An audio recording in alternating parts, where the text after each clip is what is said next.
Hi, I'm Mike Papantonio, and this is America's Lawyer. The corporate media is beating the drums of war louder than ever, and the networks are parading their favorite defense contractors onto the air to convince us that a war between Israel and Palestine is really a good idea.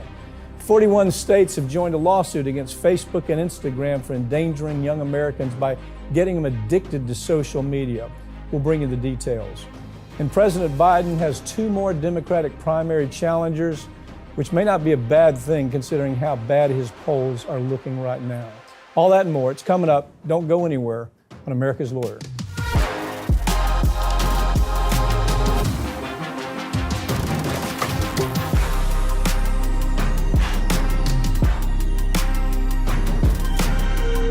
Cable news outlets are relying on defense industry consultants and their war profiteers to give their audience information about international conflicts. And the problem has reached a peak with the conflict between Israel and Palestine. But these networks don't even bother to tell their viewers that they're hearing propaganda, pure propaganda, from the men who profit off the coverage and the carnage. Ring of Fire's Farron Cousins joins me now to talk about what's happening. Oh, God, this is maybe the only thing that saves CNN. I mean, save them for a little while as long as the war lasts. Have you ever seen such a disgusting process, though? I saw it with Ukraine. Ukraine parade in all of these people, make them sound like they have all of these qualifications, and don't tell the viewing audience, and oh, by the way, this person makes $250,000 a year just sitting on the board of Boeing. That's what's happening here. No disclosure whatsoever. Yeah, as usual, the folks at The Lever did a phenomenal job exposing this. And one of the worst offenders right now is MSNBC. Oh, terrible. They keep bringing on this guy, Jeremy Bash. Yeah. And Mr. Bash, they're like, oh, he's a foreign policy expert. Trust us, Mr. Bash, he knows everything there is about everything that's happening. Well, I'm sure he does because Mr. Bash is actually getting a ton of money from the defense industry. Yeah, you know, been. Right, it sits on the boards, part of these consultancy groups that are really just front groups for these massive defense contractors because that is where all the money comes from. Okay, so they're on the board. They're on the board for a reason. Raytheon puts them on the board because they know they're talking heads, and they don't mind paying them $250,000, $500,000 a year to be their talking heads. But by damn, there should be a responsibility of the network to say, look, what you're listening to could be construed as propaganda. What you're listening to by Jeremy Bash, first of all, was mostly bullshit. When he delivered what he was saying, it was nonsense. And if you followed what he was saying and followed up on what he was saying, it was pure nonsense. But the point is, MSNBC is shameless about this. They don't really care. Just like Fox, just like CNN, you're seeing these people everywhere that are showing up and there's, just rattling the sabers of war like they did with Ukraine. It was worse with Ukraine than it is right now, and nobody paid any attention to that. Well, and one of the big things that is so frustrating about this is the viewers have no idea.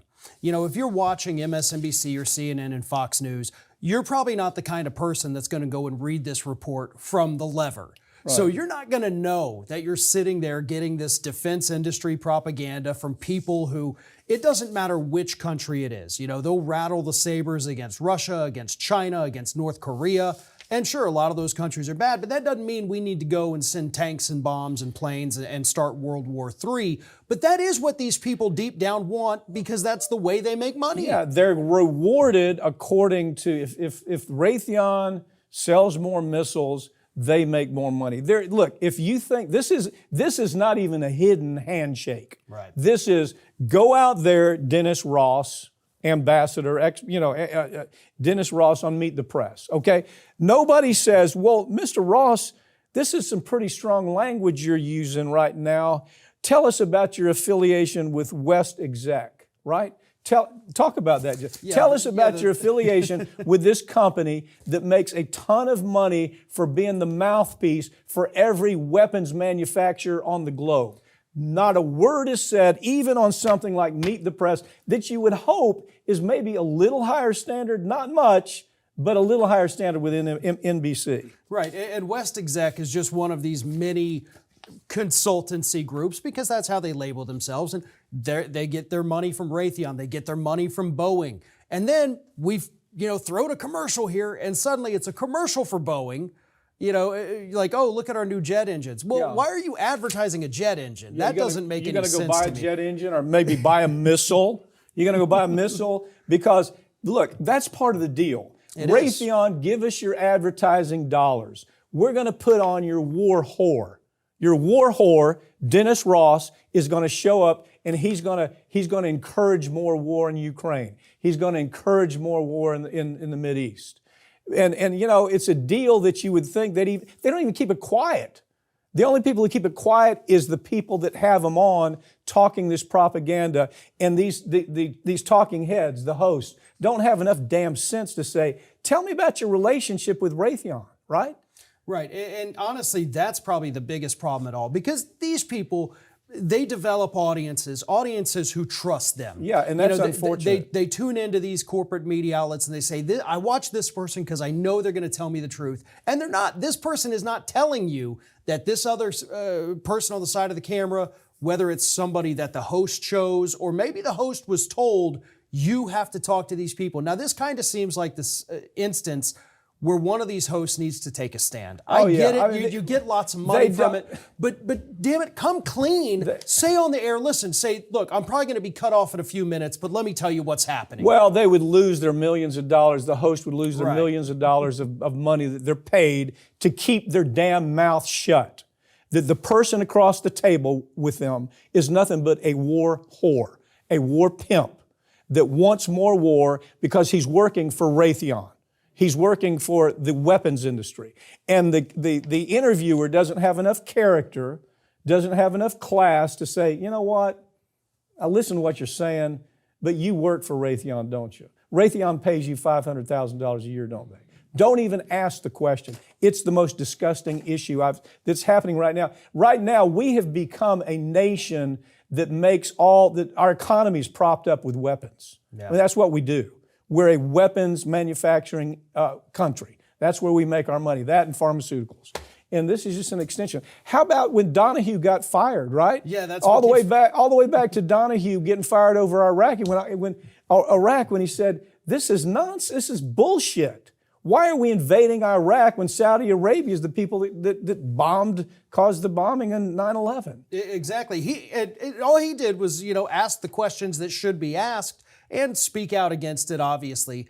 And they wasted no time. Again, the liberal network wasted... Liberal bullshit. I mean, liberals don't even look like liberals anymore. I don't even recognize them anymore. Used to be we would talk about the right-wing Republicans doing this kind of thing. Now, Fox is doing it, but so is MSNBC, so is CNN, so is ABC. They're all doing it without showing any shame whatsoever to say that this person you're listening to has a direct interest in fomenting war and promoting war and keeping war alive. When Donahue did it, when he told the truth, by God, he lost his job. Matter of fact, guy that I used to be law partner with, Joe Scarborough, replaced him. And Joe was willing to say whatever the hell had to be said, just like he's doing right now. 41 states have filed lawsuits against Meta, the parent company of Facebook and Instagram, alleging that the company went to extreme measures to attract young people and get them hooked on social media. And this addiction then led to all sorts of problems with these children. Now, look, there is no hocus pocus here. We know what they did. We know that they've used algorithms. They have hired the best shrinks in the world to say, how do we keep this 14-year-old hooked on TikTok? How do we keep this 35-year-old woman hooked on Facebook? What do we do? They've hired shrinks to say, well, these are the tricks. This is how you go about doing it. They've focused it. They've tampered algorithms. And the whole intent was to create the same atmosphere that causes any addiction, whether it's alcohol addiction, drug addiction. There's some commonality to people who have a tendency towards addiction. They figured it out, and now they're using it on everybody, mostly children right now. Yeah, and it's really interesting about this lawsuit because I'm sure a lot of people, this has been big news, so people have seen the headlines. And I've seen some people say, well, this seems stupid, right? I mean, you can't sue just because your kid's on Facebook and Instagram too much. And when you really start to look at the particulars in here, It is astounding. I mean, there's internal documents from Meta, the parent company of Facebook, yeah. where they're talked about, like, how do we get, almost like the tobacco documents, how do we get them hooked? Full disclosure, we're handling these cases out in California. I want to put that on the table. We're seeing some of the documents. There's no question that they set out 4 or 5 years ago to say, look, we can increase our traffic, we can increase advertising. And so they said, how do we increase traffic? And they microanalyzed. How do you do it with a 14-year-old? How do you do it with a 30-year-old? And they've got a whole approach to doing it where they're using all of the weaknesses of addiction, a person who has a propensity towards addiction. They're using those weaknesses to hold them there. I mean, this is an ugly story, man. 35, fortunately, you got 35 states that are saying, well, we're going to do something about it. Well, and it gets even more interesting, too, when you look at it as, okay, we got them hooked. So people might say, all right, well, people are addicted to social media. Where's the damage? They know the damage, too. Oh, yeah. Because there have been plenty of studies. I mean, we're still sorting through data here, but the studies have shown that these young people, 13, 14 years old, the more time they spend on social media, they have a poor body image, they go through depression. Mm-hmm. This social media is destroying them mentally. Let me point out, I think you just said it, but I want to make sure it's clear. They had that information in their file cabinets. It's not like somebody else said, well, this is going to cause depression, this is going to cause anxiety, this is going to cause potential bullying, this is going to cause potential suicide. They had this in their file cabinets and had that information in their file cabinets for years. So what do? They do what all corporate America does. They go out and they strike a deal with the American Psychological Association. Complete, utter pimps for this industry. They pay them enough money and they come out with the same talking point that we saw with tobacco. We saw the same talking point with opioids. We saw the same talking point with PFAS. We see the same talking point in every major pharmaceutical case. You know what the talking point is? We don't know.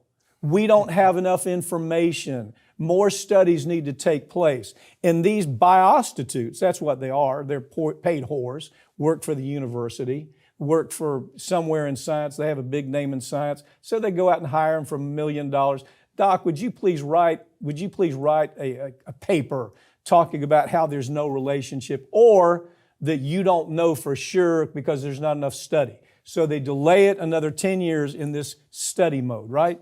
Or hey, poke a couple holes in this one. Look, some of this data right here, we think it was done incorrectly. Look at it compared to our data. And so the scientist or the doctor or whoever it is will say, oh yeah, when comparing the alternate sets of data, you see that there is no correlate. Right. They don't do any of their own research in these cases. They rely on everything from the industry, and then they'll get a big endowment to their department at their university. It is sick. And there is a database that these corporations use, and we have seen the database. We use it on cross-examination all the time. I'll be across the table from one of these biostitutes, and I'll pull out a paper that says, like, you did this for this company, you did this for this company, no disclosure, you did this for this company, no disclosure, you wrote this paper for this company, no disclosure. That's what's happening here. They're trying to round up the best biostitutes they can round up to say, this is ridiculous, like they did with tobacco, like they did with opioids, like they do every time that there's a big crisis like this, right? Yep. And as this goes on, you're going to see these people they're going to get spanked. I promise you they're going to get spanked because the courts are damn tired of it. There was a hearing that took place in California a week ago. In the hearing, one of the defendants was asked, well, sir, don't you have a duty to make safe what you're doing here where it comes to children's lives? You know what he said? No. Court came unglued. Court said, really? We'll see what your duty is. Political strategist James Carville is back in the news again, this time for what he's not allowed to say. According to Carville, Democrats are telling him to keep his damn mouth shut. Don't talk about Biden's sinking poll numbers because they'd rather bury their head in the sand than listen to what Carville's trying to tell him, and that Biden is going to lose. That's what Carville is saying. Every poll, there's no outlier that says everything's okay. Every one of them is saying Biden is going to lose, right? What we're seeing right now is, more and more saying that either we got a dead heat, Trump's ahead by 2 points, Biden's ahead by 2 points, but it is statistically a dead heat. The big problem, and listen, I don't usually agree with James Carville. He's not said a lot of things I've liked in the last 10 years. Me either. Right. But right here, he's actually saying something that kind of gets to the heart of, messages that we get in emails and angry phone calls. We have to listen to it all the time. And that is when people say, don't talk about that. You're helping the other side when you talk about it. Yeah. It's childlike, isn't it? It is. It's like a 3-year-old that says, sticks their finger, they don't want to hear anything. Don't talk about it because it upsets me. Rather than saying, maybe you should talk about it, because if you talk about it, we can adjust to the problem. Exactly. We can get something done. It's so childlike. We see it firsthand here all the time, don't we? This story, oh my God, they're going to, how dare you talk about the fact that Biden's, that he's in the tank, or that Kamala Harris is in the tank. How dare you talk about it? You're hurting us. No, we're not hurting anybody. We're trying to say there's time for adjustment. Make a frigging adjustment. Right. And the big thing that Carville's pointing out is not just the head-to-head matchups. He says, listen, it's that 37% approval rating. That's what's killer. George W. Bush had higher than a 37% approval rating. The statistics are you can't win with less than 40%. Right. Historically, you cannot win without 40%. So Carville, whether you like him or not, has been in this business a hell of a long time, and he's saying, you know what? Something's wrong here. I want to talk about it. How dare you, DNC, come to me and plead with me, please don't talk about the bad stuff, and direct me not to talk about the bad stuff, and threaten him if he talks about the bad stuff. That's how bad it is. They're literally threatening the guy. He's got a lobby firm right now. You keep doing this, buddy, we're going to cut you off, right? Well, it's like if the building's on fire, but rather than addressing the fire, the Democrats are yelling at you to turn down the fire alarm because the noise is making them mad. Yeah. They're sitting around as everything burns around them, and they say that the alarm is making me angry. Don't blare that alarm. But listen, I will say, part of me is almost shocked at how bad Biden's poll numbers are, because every day I'm talking about all of the ridiculous insanity on the right. I know. And it just blows my mind that people can see all of that dysfunction and still look at Biden and say, yeah, but he may be worse. Yeah. That is a problem for this administration, and they're not addressing it. Well, look, it's not just him. Dean Phillips is coming out and saying, Dean Phillips now running. Yeah. Everybody that's running against him is saying, what the hell is it you're not seeing? The guy is he's a train wreck. He's a train wreck. Why can't you see it? Instead, what we get when we say something like that, people they literally call and say, how dare you do that? You're killing the Democrats. No, we're not killing the Democrats. We're trying to tell the Democrats, pay attention here. Act like a frigging grown-up rather than a child and do something about what's happening. That's all we're doing. Yeah.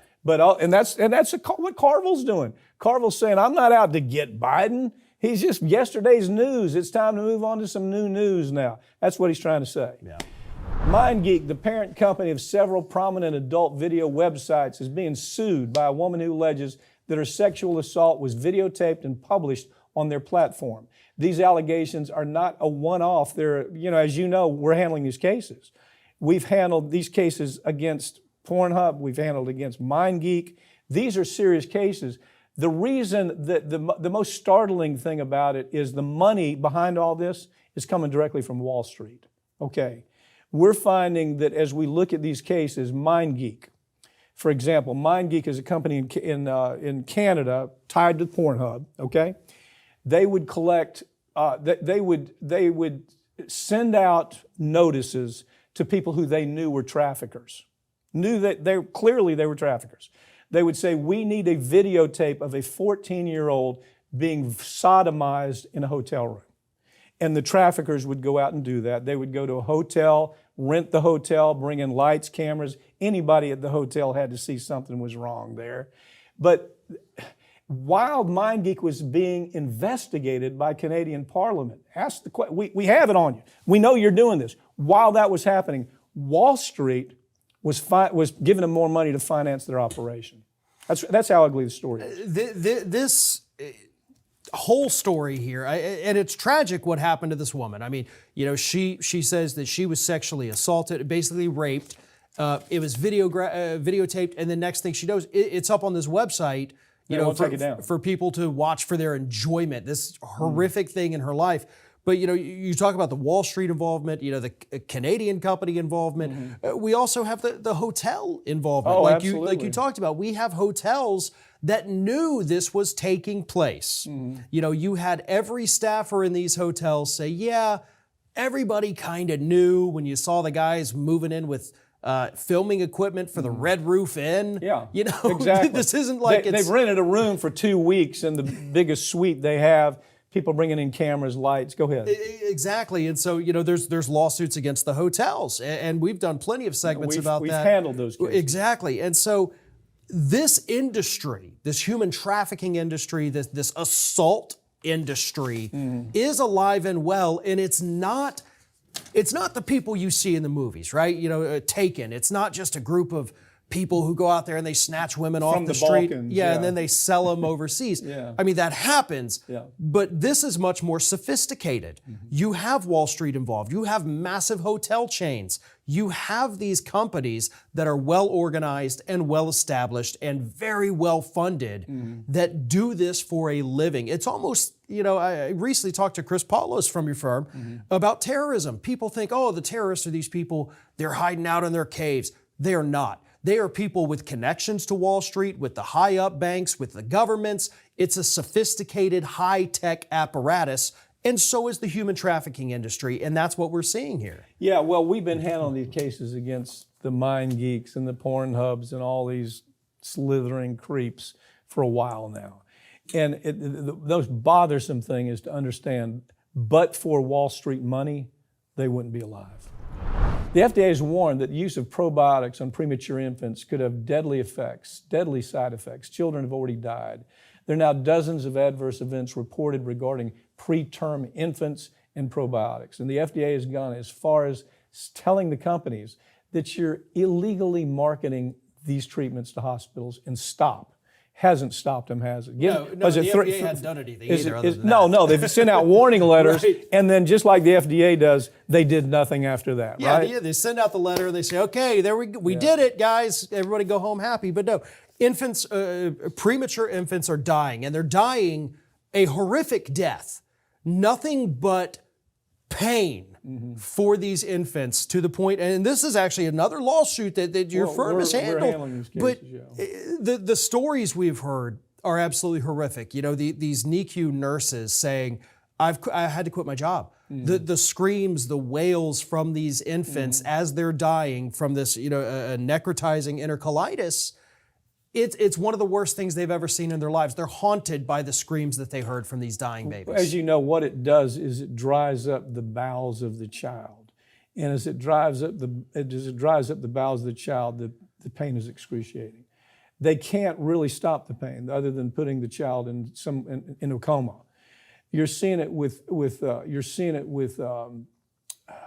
their milk, so-called formula milk that is supposed to be so safe, and it's going to make your child so healthy. And once they get them hooked on that, that's good for the company. But that formula is part of the problem. Add to that, the probiotics are in that formula, so it's like a double whammy, Yeah. And they've known for ages that you can't give cow milk to preemies. You just can't do it. There's tons of literature that says it. And you have the big companies like Abbott that have known it. Their own scientists at one point told them, don't do this.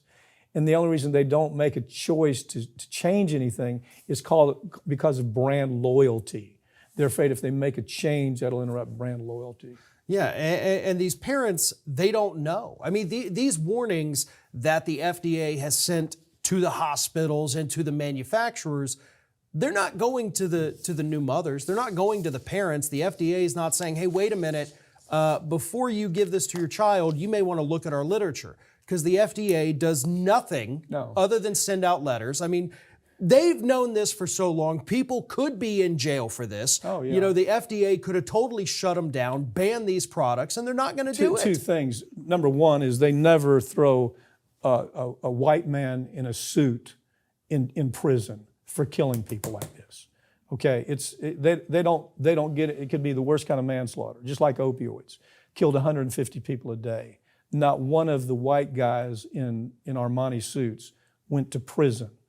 It was manslaughter. It was the equivalent of drinking an entire fifth of Jack Daniels and driving 200 miles through a school zone.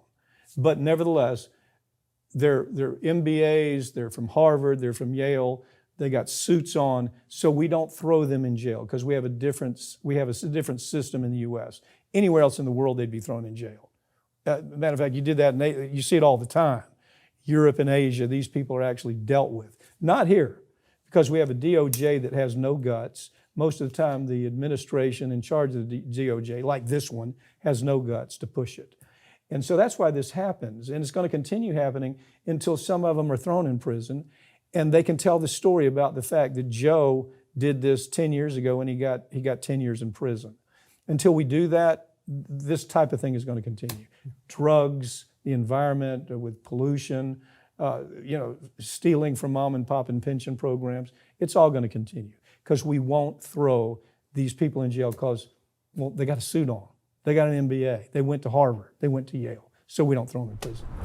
The number of Americans who say that they have no trust, zero trust at all, in mass media has hit an all-time high, while the number of Americans who say that they trust the media is at an all-time low. And you know what? The mass media doesn't seem to care. They're just whistling through the graveyard on. That's what amazes me, is the arrogance, the absolute arrogance of mass media to say, so what? We don't care. Fox is going to say, so what? If they don't like what they go, they turn to the other channel, MSNBC, CNN. So what? We don't care. That trust in media is at an all-time low to where people have zero trust in what the media is saying. Yeah, more than a third of the country right now says, no, the mass media, newspapers, cable news, it's lies. It's nonstop lies. 40% of the country is saying that. And here's the thing. What's funny about this is CNN was recently given, obviously, when they changed leadership and they got rid of Cuomo because of what they were having him do with his brother, all that, CNN had the opportunity to do the right thing, to finally get back on track. And then, of course, Ukraine, Israel, so we got to bring out our generals. We got to bring out our defense contractors. Not to report the news, but to report propaganda. Yes, so they immediately went right back into that cycle where they lost all their trust, which was back in 2004 or even before that, pushing the Iraq War. They fall into these same traps because at the end of the day for them, it's not about telling the truth. It's about telling enough of a story to sell some advertisements. That's what it is. Of course, I was a journalism major, news editing major at the University of Florida. And it's interesting. Between 1972 and 1997, when I was in school there, or part of those years anyway, the trust level was 72 to 75%. How does it possibly fall to where it is right now, 27%? How do you get there? I don't know, but to me, you have it's this arrogance. The arrogance is just phenomenal. It is, we own the house. We're going to do what we want to do. We recognize it's not news. It's propaganda. It's entertainment. We know it's not news. But it's almost like they don't think it through and say, okay, where does this leave journalism? Who the hell wants to be a journalist nowadays? I mean, really, who the hell wants to say, I'm going to go to school? Because, first of all, any type of investigative journalism is over. You got the lever. We talk about the lever all the time. That's real journalism. Yeah. But that's so rare. There's some other organizations. Intercept is a good one. Intercept is a great example. But the fact that we can list all of them on one hand, shows us that the whole thing is essentially dead. I mean, that's where we go to for our stories, and it's just good stuff because the real journalists really working. But to say a kid coming out of school right now say, what an honorable profession. I really want to be a journalist. You want to be a pimp. That's what you want to be. If you want to move into journalism, you want to be a pimp for some corporate entity. That's all it is. You want your face on the news, and you get to be one of those smiling personalities, and sipping coffee with Kathy Lee Gifford. That's what you want. That's what people think of journalism these days. People actually think, what is that thing called The View with Joy Behar? They think of that as they think that's journalism. I mean, you got 5 crazy women talking about crazy nonsense. That's journalism in their mind. That's where we've gotten the View. If you ask people, is that journalism? They go, yeah, that's journalism. I mean, one of the only places to actually see real news on cable is either John Oliver, which I guess that's HBO. He's good, but he's satire. He's not supposed to be news. And The Daily Show is still pretty good with it, not as good as with Jon Stewart, but those satire shows are the only ones who actually kind of tell more truth than everybody else. And they've lost confidence in that too, Farron, because the political ideology is just so slanted. Yeah. So they've lost interest there. They can't pick up a newspaper and say this is journalism anymore. It's awful. If you're a young person, say this is my career, forget it. I mean, unless you want to be an entertainer, a talking head, which I've done. You know, I did MSNBC for years. I did America's Lawyer. I mean, we've done a lot of that. You and I have done it together. But I don't even recognize it anymore. I don't even look at it and say, yeah, this is journalism. No. It's The View. It's The View. 2 more Democrats have entered the presidential race in the past few weeks, with both of them saying that President Biden doesn't appear to have a path to victory next year by any stretch of the imagination. But will the Democratic Party actually hold a primary, or maybe even a debate, so the public can see how bad the Democrats are in trouble? What do you think? We're gonna have a debate. We're gonna let Biden defend himself in a debate against the folks out there running. I would love to see it. I mean, honestly, we have more than one Democrat running for president. Yeah. So the Democrats need to have debate. Hell, even the Republicans who know that Trump is their nominee no matter what, they're still holding debates. I think we got another one coming up. But as crazy as they are, they're debates. At least people get to see, hey, there's what's his name and who's his face. But with the Democratic side, we have to get away from tradition almost. And tradition is, oh, well, they're the incumbent, they get it no matter what. Stop thinking that way. You know, just because you did it away for X number of years doesn't mean it's the right thing to do. Yeah. And I'm not even saying that I'm endorsing, Cenk or Dean Phillips here or Marianne Williamson. I like all these folks. I mean, obviously we have a close relationship with Cenk is a personal friend. Exactly. Okay? But you know what he says? He says, look, I have to do this. I have to do this. Because if I don't do this, nobody's going to stop and think, can we win with Biden? That's what he's doing here. I mean, he's taking it on the chin. He doesn't. His interest is to get people to pay attention to what the hell's happened to the Democratic Party. You know, he was with MSNBC during the same time I was doing shows with as a commentator with Ed Schultz. You remember Ed Schultz? And so he left. He left because he says, he says, I want to be critical of Democrats when they do things wrong. And they wouldn't let him do it. He said Hillary was a bad choice. He was beating up on Hillary. He was beating up on TPP. He was beating up on the things that needed to be addressed, okay? Yeah. And so they said, well, we can't have that. We got to get rid of you. So now he's saying, I can at least do this. Yeah. I can run for president, and I can create some energy around the idea that the Democrats are driving themselves off a cliff, right? That's what he's doing. Right, and he's also pointing out, and I think Dean Phillips has pointed this out too, listen, we're not out of time yet. We can still do this. We can still have another option. Now, 2 months from now, that's not going to be the case. Right. We will be out of time. But when we're looking at a president who has a 37% approval rating and who is, I guess, statistically tied with a man facing 91 felony counts in 4 jurisdictions. How can you be tied with that? That's right. And think that you're okay? I mean, you're an incumbent president, and you're tied with an incumbent in most every state in the union. Yeah. And you're saying, oh, it's okay. And Dean Phillips is saying, let me just say, he is 100%, everything Biden has wanted. Whether it's the border, whether it's the economy, he's voted 100% with Biden. And he still says, it's creepy. This guy's creepy. I don't think I can go the distance and say that, he's going to be our next president. So, I mean, I see, well, of course, everybody that's watching this thinks, well, this is easy. Trump is going to be in prison by the time the election takes place. Far from the truth. What do you think? I would love to think he would be, but we all know. I mean, logistically, it can't happen. Putting this man in prison because he is guaranteed by law Secret Service protection.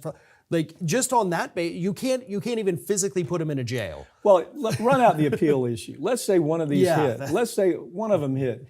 I mean, this is going to be appealed. The election's going to take place. You have people out there thinking, well, it's not going to really happen. We don't really have to worry about Trump, okay? If you do have to worry about Trump, that's what I'm trying to say.